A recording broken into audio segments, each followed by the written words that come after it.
Govt has developed this thermal camera with onboard artificial intelligence which can identify rats, stoats and possums in remote backcountry locations. This camera is designed to be our eyes in the backcountry. At the moment in our field site on the west coast, we have 150 cameras and our field team spend hours going through all of the footage that it records. This camera is going to take away all of that labour for us. So we've got the A-frame here which protects the camera from weather and non-targets such as Kia. And then up underneath the hood you've got the thermal camera which is pointing straight down. Here on the ground underneath it we've got the lure dispenser which is pumping out fresh lure every day. As the predators are moving through the landscape, they get attracted to the lure, they come up underneath here and the camera starts recording them. The onboard artificial intelligence then runs its algorithm to determine whether it's a rat, stoat or possum that it's just seen. That then sends the message to us across our low-powered radio network, which enables our field team to rapidly determine where it should respond and how quickly they need to get there. This funding has enabled us to rapidly develop prototypes, which we're now taking into our field site on the west coast to see how they go in the real world. While that's going on, we're going to be refining the AI algorithm that sits in behind it so that we can be really confident in the high degree of accuracy that it's achieving. This camera will massively reduce the cost of detecting and identifying predators in large, remote backcountry areas. This will be a game changer for predator-free New Zealand.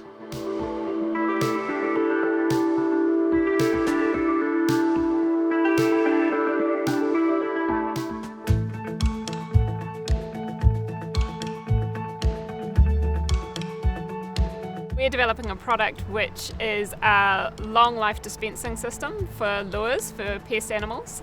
And the important thing about this system is it can be fitted into a whole lot of different devices. So it can work in with currently available traps like your Govt 200 devices or some of the new long life surveillance systems that are currently being produced. And the aim is for something that can last for say 12 to 24 months and keeps producing a little bit of lure over a period of time so an animal gets used to tasting it. And then that increases our rate of being able to actually capture them.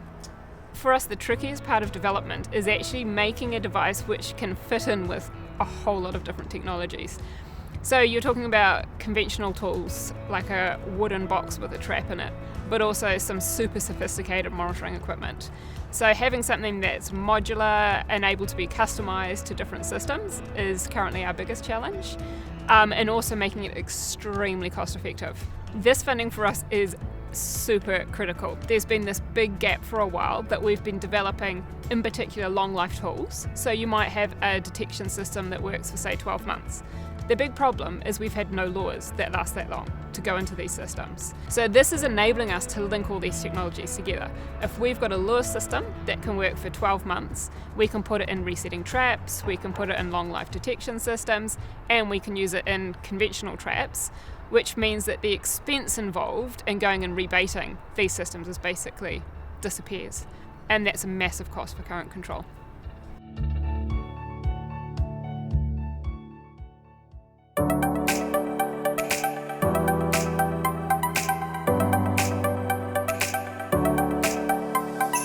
Flexicoms is a remote communication system enabling transfer of data from a variety of tools and trapping devices in the field back to the internet using state-of-the-art technology.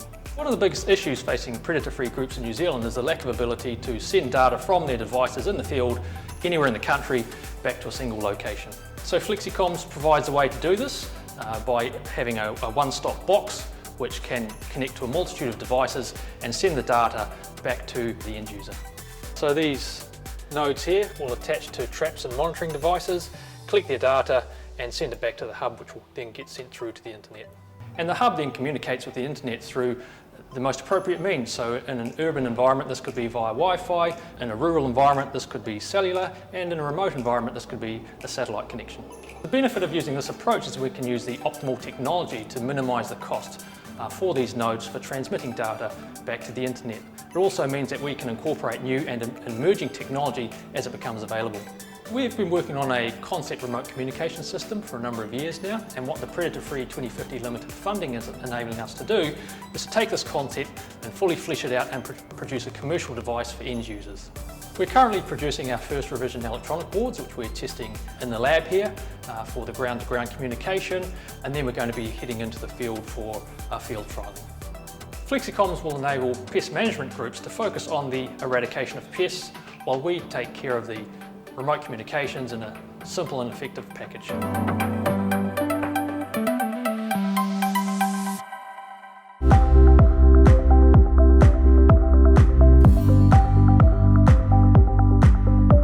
Nordic White is a rat selective toxicant, and when we feed it to rats, they ingest it and it works on the mechanism that controls blood pressure.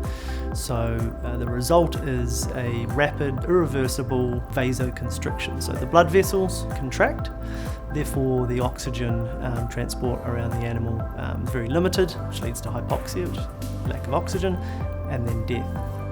When you have a rat selective toxicant, you're talking about minimising the risk to non-target species.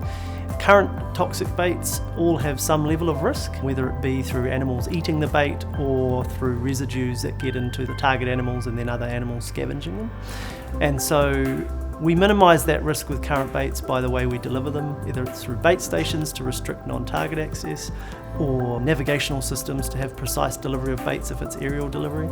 So with Nordic White we're talking about a rat selective toxicant, so the risk is already low to those non-targets. We combine that with those delivery methods and then you're looking at one of probably the most safest target-specific toxicants that's possible. Prior to this, the research team involved in the development of Nordic White in this compound have been stalled, I guess you could say. So this funding's been hugely important to enable us to push on from where we were, which was we found that the compound was effective on Norway rats, and we now need to extend that research to improve the efficacy for ship rats, which of course are a really big problem for our biodiversity in New Zealand, and this funding will allow us to run that research.